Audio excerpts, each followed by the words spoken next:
Chapter 86, Taming the Depths 3, until he found it. A yellow living bridge that seemed to breathe spanning across a deep gallery. On the other side, he could feel the vein pulsing with pure mana. But there was just one problem.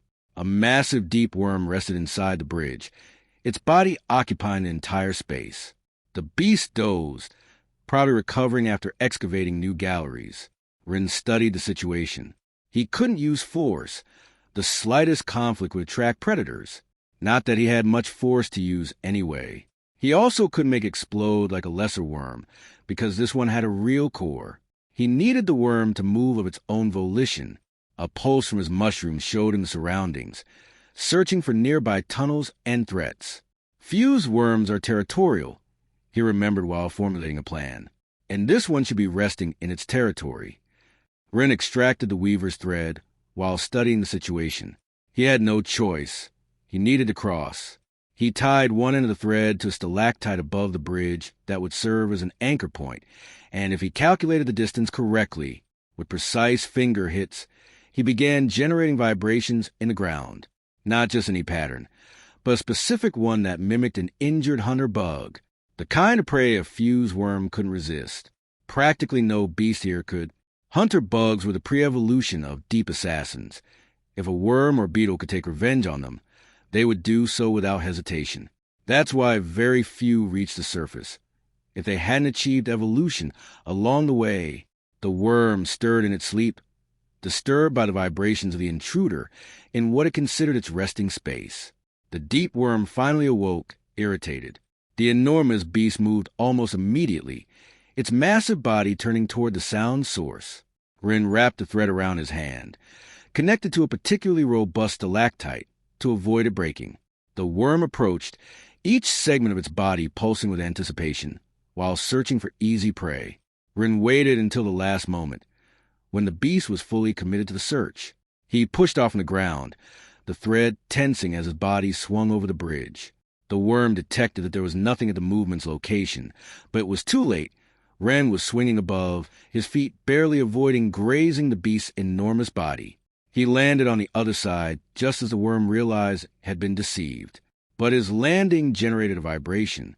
The beast changed direction with surprising speed for its size. Of course, it could transform its rear into its head. It followed Ren, its entire body vibrating with irritation. Ren didn't wait. He ran toward the cave pulsing with the veins light, and reached an unexcavated tunnel section, where the hard rock would slow the worm. Yet the beast followed, its massive body crushing and scraping rock and minerals in pursuit. Too interested, Ren thought while running. Worms normally avoided making so much noise. It shouldn't want to run directly toward the vein for too long either. Something was wrong with its persistence. In general, Ren had felt something strange in the cave from the beginning. The beasts were more excited than they should be, constantly. A glow ahead caught his attention, the mana vein. It was close, so close. His fingers worked quickly with another piece of thread while running. If the worm caught up before he reached it, he wouldn't let it. He just had to swing again, and he'd be safe. Ren made a slip knot. The tunnel widened slightly. The worm accelerated. Ren could almost feel its exact location under the rock by the intensity with which it dug. It was the beast's most vulnerable moment, and yet it kept pursuing. Then Ren felt it, a different sensation in the tunnel. Something moved behind them, something that had been attracted by the commotion. The strange sensation was silence. The worm's digging was the only thing that could be heard. A sudden silence. The constant scraping of general excavation ceased, as if all creatures held their breath. All others had stopped to hide. The deep assassin emerged like a living shadow. Its body arched with lethal precision. The proboscis extended like a nightmare lance. The strike was so fast Ren barely saw it. The proboscis pierced the rock as if it were water, going through exactly above the worm. The beast froze almost instantly, its massive body paralyzed at the moment of impact. Ren stopped, his heart beating so hard he feared the sound would give him away. The assassin was just meters away, its matte black body absorbing all light while beginning the feeding process. With infinitely slow movements, Ren backed toward the vein. The assassin was completely focused on its prey, Ren deduced that the worm had been fleeing, probably after detecting the predator's presence after chasing Ren a bit, but when it wanted to stop, it was already too late. Ren continued moving away with extreme slowness. Each step away from the assassin seemed to last an eternity. The vein glowed tantalizingly close, but one careless movement. The sound of moving fluids filled the tunnel. The assassin had begun consuming its prey, its proboscis injecting enzymes that would liquefy the worm from inside. Ren continued backing away, every muscle tense with the effort of maintaining absolute silence. The vein's glow intensified with each step. Just a little more, but he couldn't move this slowly for so long. Ren was drenched in cold sweat. The mana was so dense it was suffocating him. The tentacles were almost saturated. He had maybe 10 minutes before the excess would overload him. He continued backing away, but the mana pressure became unbearable. Ren tried to maintain concentration, but his senses began to cloud. With trembling fingers, he extracted the last tentacle, needing to release some of the overload. The slow movement, the pain, the concentration on the tentacle, and the fear of the killer made him distracted, too much, and his foot hit a loose stone. The sound, barely louder than a whisper, seemed to resound like thunder in the tunnel silence. The deep assassin turned instantly, its matte black body moving with unnatural fluidity.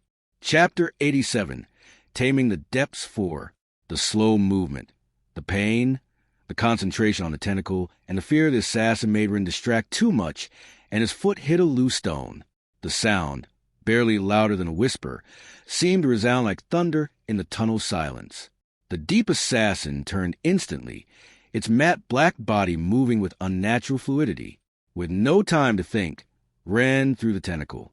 The improvised projectile flew straight toward one of the assassin's legs, beginning to absorb mana. At the moment of impact, the beast recoiled more from surprise than damage. Its senses, adapted to darkness and vibrations, hadn't expected an aerial attack. The sensation of its energy being drained at a specific point made it focus on that area. Ren didn't waste a second. His hands were already knotting the thread while the assassin was distracted. A quick jump and his body hung far from ground. The training with Lin and his extra bit of strength gave him enough capacity to reach quite high. The thread began to turn slowly, the tension from the initial launch creating a circular movement. Ren held his breath while the assassin searched for an attacker, its proboscis extended and ready. But Ren kept slowly rotating. That's when he saw it. The chamber opened about 10 meters below, illuminated by the glow of a colossal crystal. The formation was both beautiful and terrifying, its facets reflecting mana light in a way that made it seem alive. In the center, a hollow, the vein itself. Pure mana flowed in a silent geyser that fed the crystal's growth. And there, on a ledge near the base, 2 eggs. The first wasn't a surprise. A hunter bug. Exactly one of the 2 he expected to find if he found anything. The egg had the characteristic pattern of its species, promise of a silent and lethal predator. But the second, Ren had contained an exclamation that would have been fatal. His eyes couldn't be seen correctly. It was impossible. The egg had the unmistakable design of a lesser carbon shark. What could one day evolve into a diamond hydra? Knowledge flowed frantically while he rotated in silence, the assassin still searching below. Diamond hydras were legendary silver rank 3 creatures, so rare in history that many doubted their existence. It makes no sense, he thought while the thread kept turning. Hydras form much deeper than bugs or beetles, close to their dragon mothers in the depths. An egg like this shouldn't be here, so high up in such a small vein. The probability of a hydra egg not hatching before reaching here was infinitesimal, unless knowledge whispered possibility. The core of an adult hydra, collected by the highest level of assassins, passed from one to another in their territorial battles. A core that was finally released when its last possessor reached golden or platinum rank, and somehow managed to ascend high enough to be reborn. But it was speculation. It was as if there was a void in the information, a mystery his mushrooms couldn't decipher at this rank. What he did know was that he wanted it. A diamond hydra skill set in its early levels was exceptional, though primarily defensive. It didn't lack offensive capabilities, and its versatility far surpassed that of hunter bug or digger beetle. While slowly rotating on the thread, Ren considered his options. If he sought speed and offensive power, the mirror mantis remained his best choice. But a hydra, even if he didn't choose it as his first, it could be perfect as a second battle beast in the future. A movement in the chamber interrupted his thoughts. A creature emerged silently from a side opening. Its body was elegant but alien. A long, sinuous neck supported two heads that had jaws reminiscent of sharks. It moved on two powerful legs and its scales. Its scales were transparent, shining like living diamonds under the crystal's light. Knowledge couldn't confirm its identity, but it was obvious it had to be an evolved diamond hydra. Its presence radiated gold-rank power, which raised a disturbing question. How could a beast of that level survive in an environment with so little mana? The answer came immediately. The hydra approached the geyser, extending one of its heads directly into a flow of pure mana. It began absorbing energy directly from the source. The pieces started fitting together in Ren's mind. A silver rank hydra with a single head must have been expelled from its territory. By luck or instinct, it found this vein. The constant flow of pure mana allowed it to survive and evolve, completing all silver ranks until reaching gold. The beast finished feeding and moved languidly toward the egg. Its body coiled around it in protective gesture, but its movements were slow, almost lethargic. Despite the geyser, the vein was too small to keep it truly active at the superior rank. Soon it would need to return to the depths, but as he watched the beast settle, Ren understood something more. The cycle of hydras at higher ranks must be very different from deep assassins, worms, or beetles. That was his assumption, seeing the protective behavior with the egg. It seemed that egg dynamics were more complex than he had expected. Knowledge revealed more.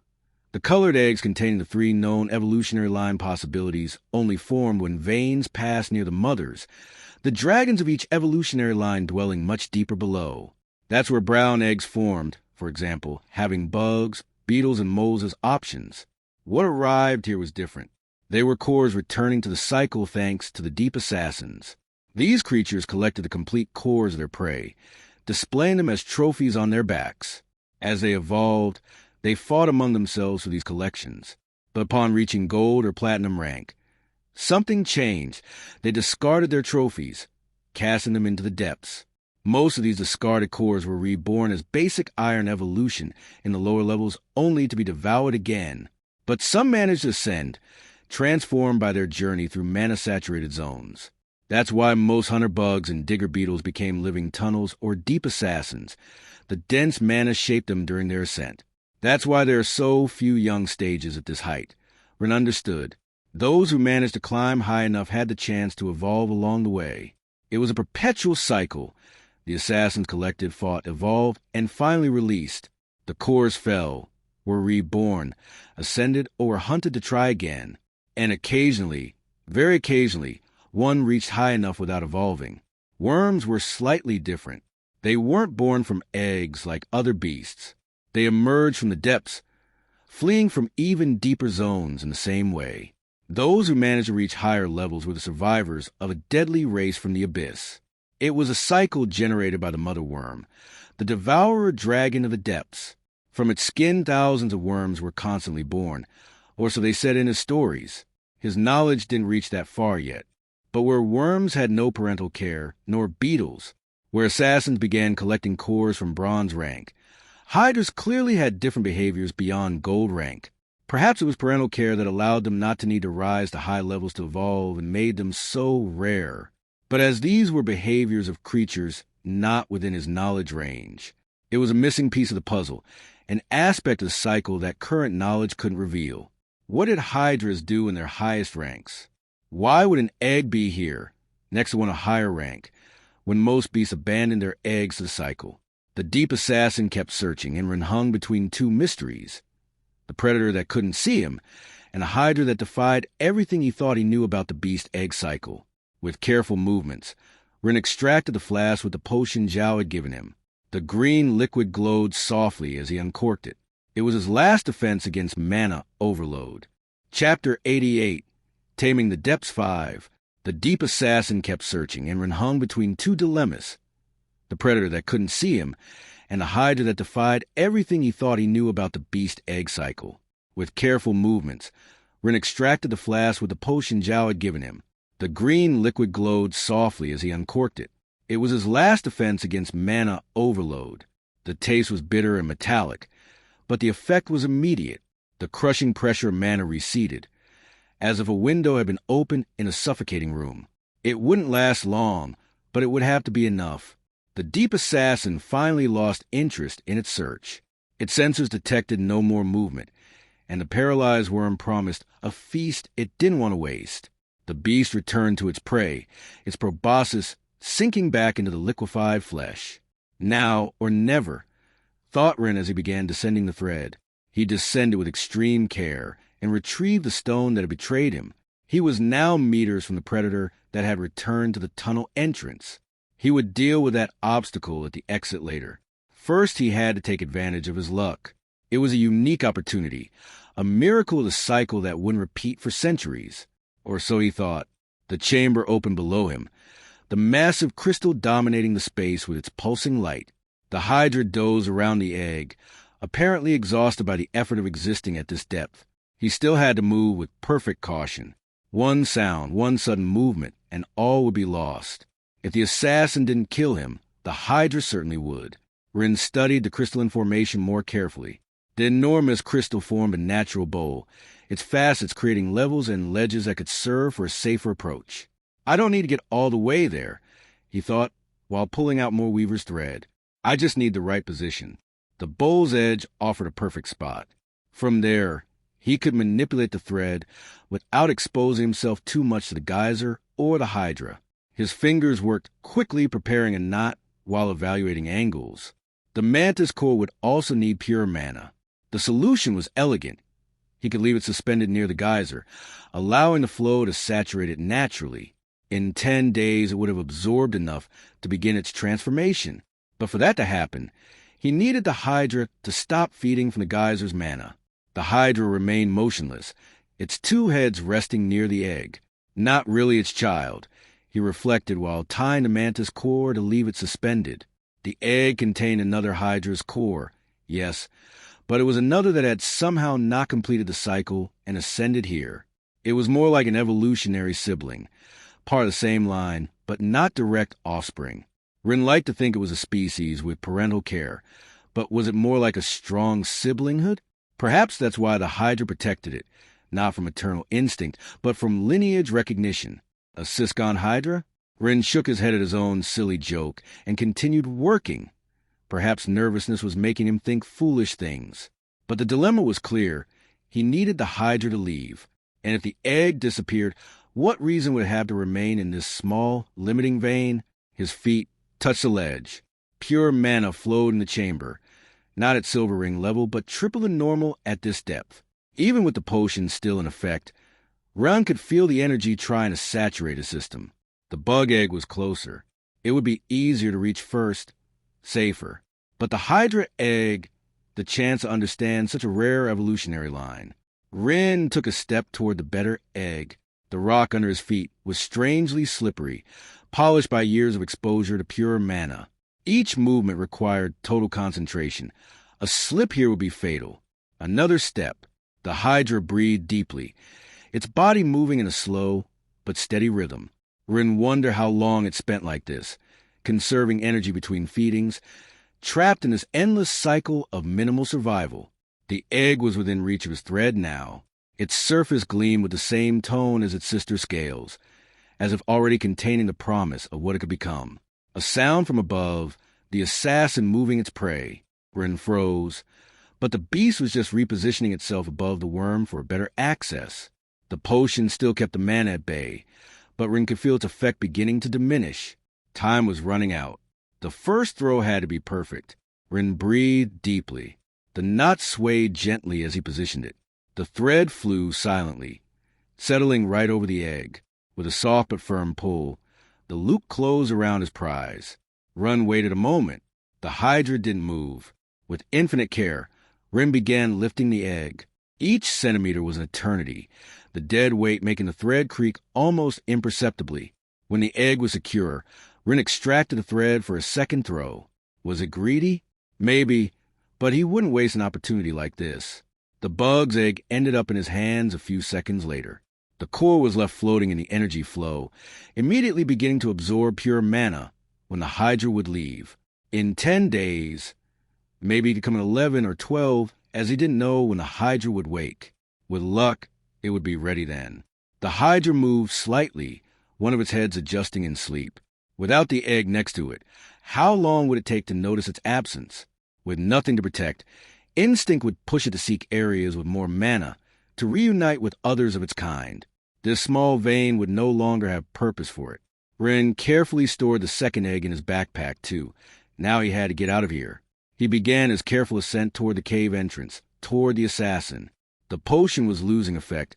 He needed to get out of here before mana saturated his system again. One last look at the magnificent creature. Part of him felt guilty for stealing something he had been protecting, but another part knew he might be doing it a favor. The hydra was too powerful a beast to be limited to this low-power existence. We'll meet in the depths, he thought while beginning the final ascent. When we're both stronger. Ren extracted the small stone from his pocket, the same one that had revealed his presence before. The traitorous stone would now save him. The irony wasn't lost on him as he calculated the throwing angle. Simple, he thought, feeling the egg's weight on his back. The assassin investigates the noise. I run through the tunnel. With luck, its prey will keep it close, and it won't follow me for long. But a voice in his head whispered that he should have left the second egg. 15 minutes of potion. Wasn't much time to ascend 300 meters, especially if he had to move stealthily. An encounter with any beast would be disastrous. Too late for doubts, he told himself while tensing his arm. The assassin remained focused on its feast, its proboscis buried deeply in the worm. The stone flew in a perfect arc, until it hit a ledge Ren hadn't noticed. The impact sound was like thunder in the silence.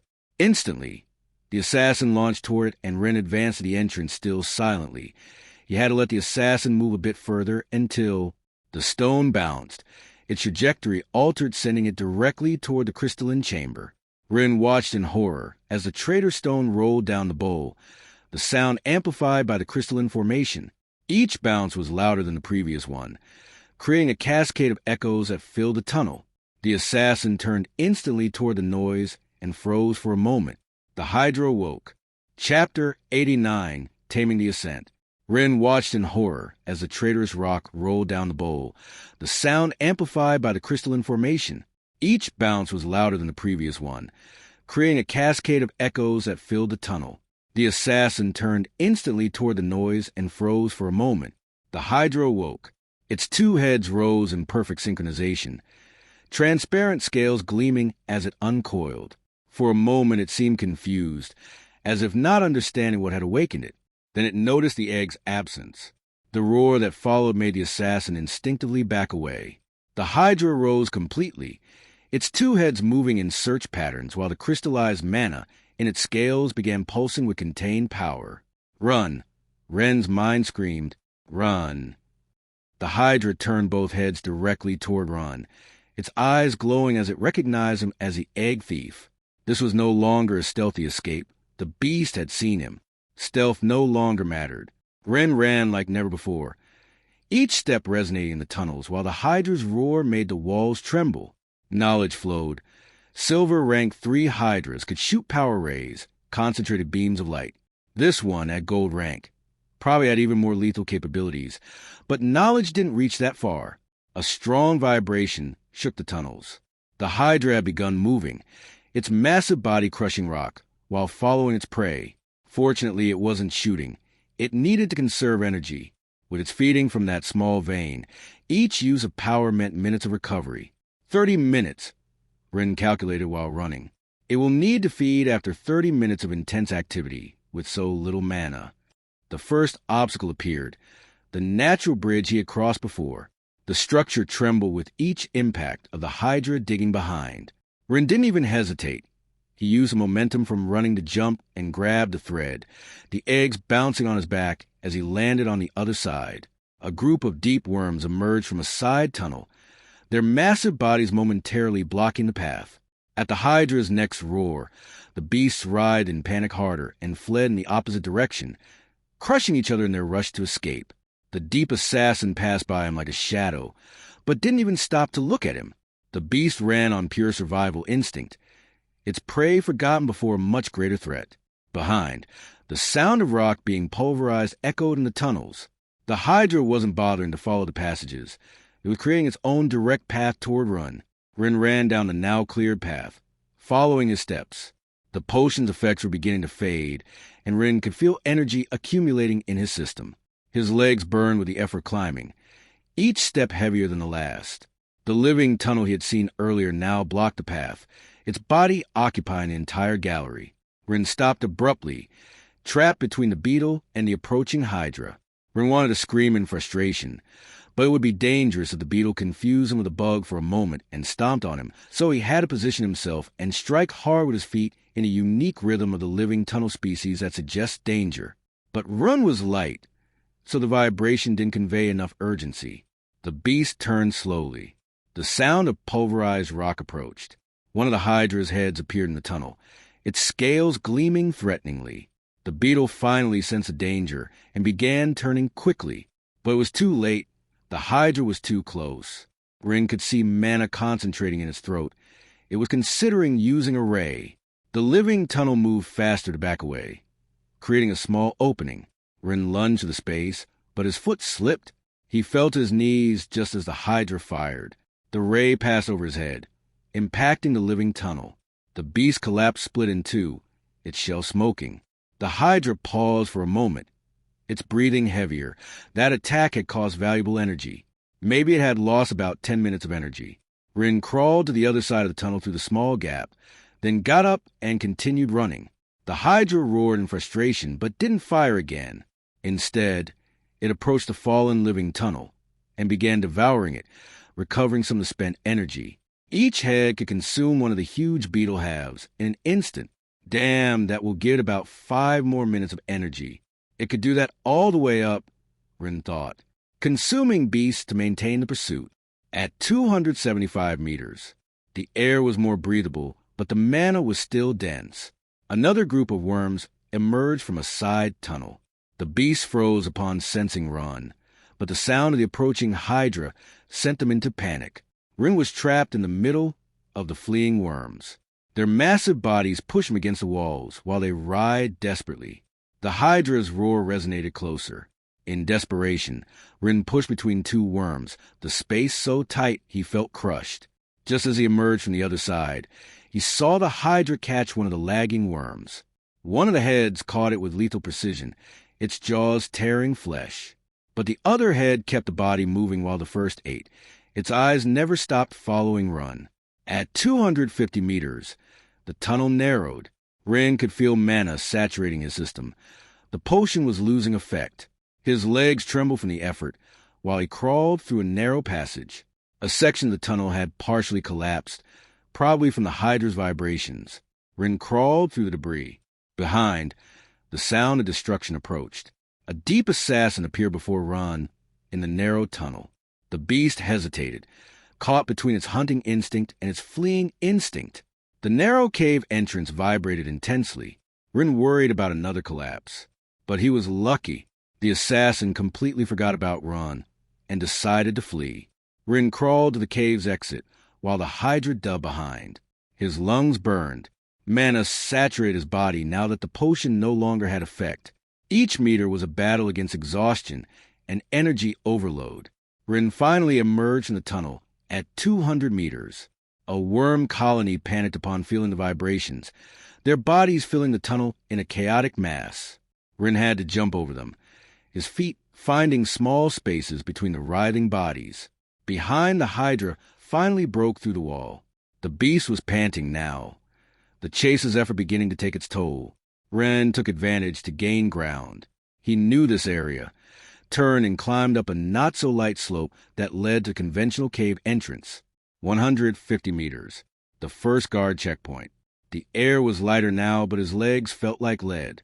The backpack on his back seemed to weigh a ton. His hidden tunnel offered an alternative route, so he wouldn't have to explain.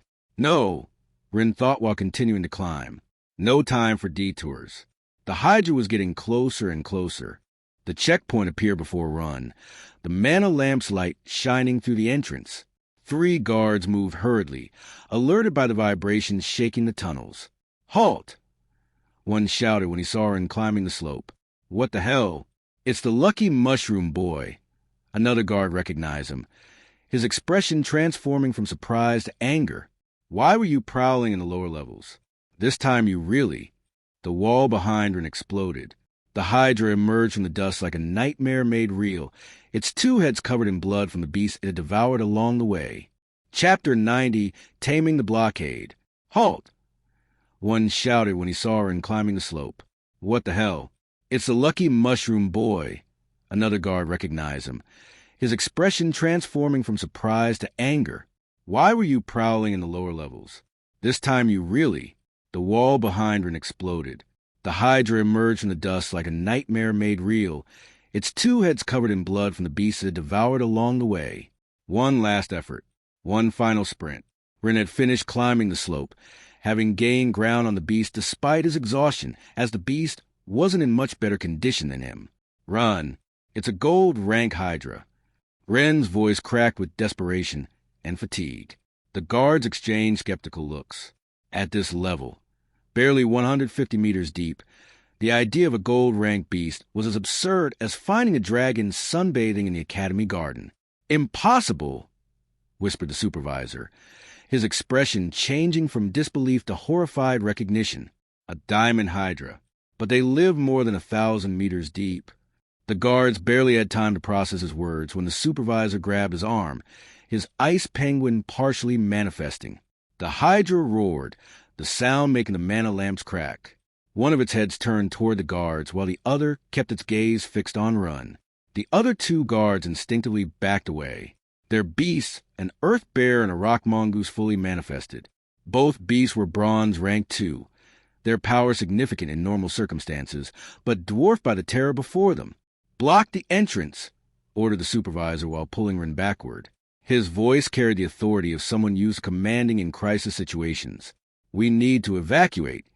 Knowledge flowed while Ren observed the guards' beasts. Earth and rock control.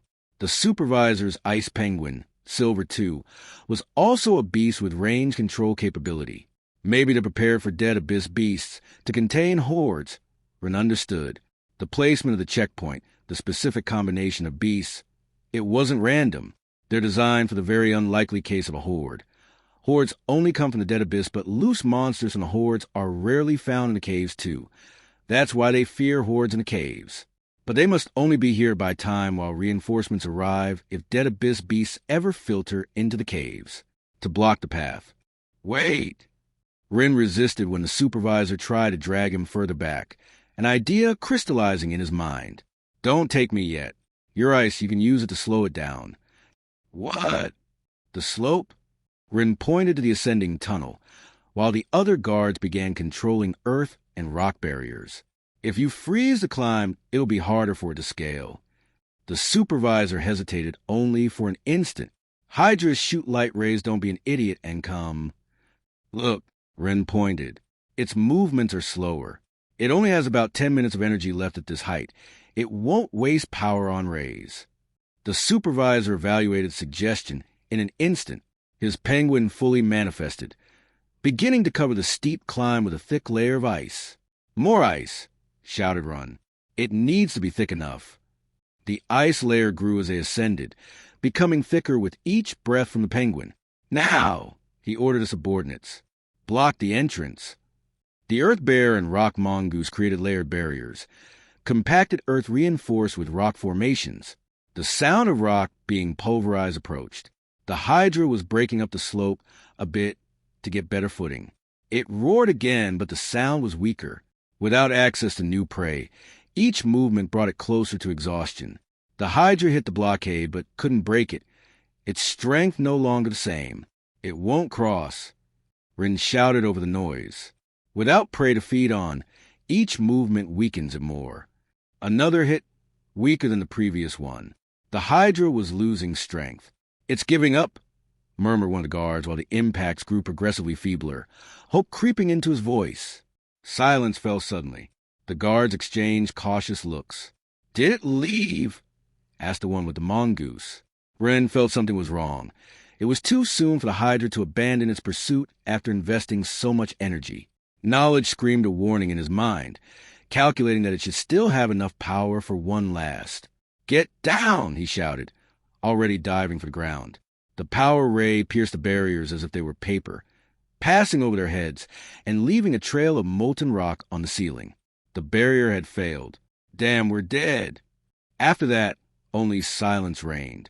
"No, it's over," said Run as they slowly stood. "That ray used the last of its energy. It needs to return to its vein now." The echoes of the hydra's slow departing steps confirmed his words. The beast was descending, deeper and deeper, where the increase in mana or eating other beasts would keep it alive. The supervisor turned to Run, his expression a mixture of relief and suspicion. "You have a lot to explain, boy." But Ren had fainted, his mouth foaming and his veins glowing, unmistakable sign of mana poisoning. The mushrooms in his hair flickered weakly, barely processing the dense ambient energy. "Damn!" The supervisor caught Ren's limp form before it hit the ground, noting the dangerous heat radiating from his small body. "We need to get him out of here and give him medicine fast." "Peter!" He pointed to the mongoose guard. "Stay on watch." "What? Why me?" Peter looked nervously toward the tunnel where the hydra had disappeared, his mongoose hugging his legs. "What if the hydra—" "The hydra is already going to the depths." The supervisor was already running toward the exit with Ren in his arms. "Shut up and watch." But... Marco hugged his manifested mongoose tighter, both guard and beast trembling slightly. "We'll be back soon," shouted the supervisor while disappearing up the upper tunnel with the bear guard. "That doesn't make me feel better." Marco shouted into the empty tunnel, his voice echoing mockingly back at him. The mongoose made a sound that suspiciously resembled laughter. "Don't pretend. You don't want to be here either," Marcus accused his beast, which tried to look dignified despite its obvious nervousness. A distant echo made them both jump. "See? Even you're nervous." Marco pressed against the wall. "Though if anyone asks, we'll say we maintained a stoic and brave watch." A new echo made them both jump and hug each other. "But that doesn't mean we have to be in the middle of the tunnel. We can watch perfectly fine from behind that rock." Chapter 91, Tamer Spies. A girl watched from the shadows in the tree, her presence almost imperceptible among the leaves. She had been following Rin since early morning, this time more out of obligation than real interest, though she was already worrying about the star classes. Initially, she had considered following him into the mines. After all, the headmaster's recent interest in the supposedly weakest student had piqued her already high curiosity too. But she had dismissed the impulse, reasoning that Rin was likely just another poor student desperate to recover his family's investment. Another case of economic desperation. She had thought upon seeing him enter the mines. It wasn't unusual. Many low-resource students spent extra hours digging, trying to recover something. The headmaster must be overreacting, she had thought, settling into her observation post. What could possibly be special about a boy with a mere spore? Yet something about him nagged at her mind. The way he moved through the mines wasn't like other desperate students. He showed none of the random searching, the trial and error that characterized novice miners. His movements had purpose, precision, or so she had seen during their time as classmates, and it was very strange. The hours passed without incident. The girl almost considered leaving. Her time could be better spent on other tasks. But something kept her at her post. Perhaps that strange confidence he seemed to have despite his apparent weakness. She used the time to study. Occasionally, her eyes would drift to the mine entrance, but nothing seemed to miss. The chaos began without warning. 2 guards emerged running from the entrance, carrying the boy's unconscious body. His veins glowed with a sickly radiance, and a line of foam ran from the corner of his lips. "Halt!" The entrance guard intercepted them. "Inspection protocol. All obtained materials must be mana poisoning," shouted one of the guards carrying Run. "Critical level." The entrance guard paled and stepped aside. You can report what was found when he wakes up." The girl straightened on her branch. The academy carefully regulated access to deeper areas, and the guards were vigilant at the entrances. keeping students above the 100-meter mark. Did he fall like 200 meters from a secret tunnel? She wondered, her mind racing through possibilities. Some forgotten passage to the depths? Or is he simply that pathetic, getting poison at levels everyone can tolerate? But that didn't fit with what she had observed of him. Despite his weak beast, Ren had shown surprising competence in other areas. His victory over Kai hadn't been luck, nor the illusions with the crystals. He had demonstrated knowledge that even senior students would envy. 250 meters? She calculated while watching them take the boy to the infirmary. No, even deeper to cause that level of saturation. But that was impossible.